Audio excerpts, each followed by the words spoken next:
ঢাকার আকাশ আংশিক মেঘলা থেকে অস্থায়ীভাবে মেঘলা থাকতে পারে বলে জানিয়েছে আবহাওয়া অফিস। এ সময় হালকা বৃষ্টি অথবা বজ্রসহ বৃষ্টির সম্ভাবনা রয়েছে। মঙ্গলবার ২৯ জুলাই সকাল ৯টা থেকে পরবর্তী ৬ ঘণ্টার জন্য ঢাকা ও পার্শ্ববর্তী এলাকার জন্য প্রকাশিত পূর্বাভাসে এ তথ্য জানায় আবহাওয়া অধিদপ্তর।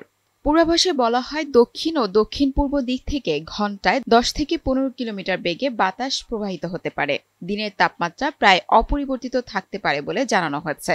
মঙ্গলবার ২৯ জুলাই সকাল ৬টায় ঢাকার তাপমাত্রা ছিল ২৬.৭ ডিগ্রি সেলসিয়াস এবং বায়ুর আর্দ্রতা ছিল ৯২%। গতকাল ২৮ জুলাই ঢাকার সর্বোচ্চ তাপমাত্রা ছিল ৩০.০ ডিগ্রি সেলসিয়াস। এছাড়াও আজকের সর্বনিম্ন তাপমাত্রা ২৬.৬ ডিগ্রি সেলসিয়াস রেকর্ড করা হয়েছে। আবহাওয়া অফিস জানায়, আজকে সূর্যাস্ত হবে সন্ধ্যা ৬টা ৪০ মিনিটে এবং আগামীকাল ৩০ জুলাই সূর্যোদয় হবে ভোর ৫টা ২৯ মিনিটে।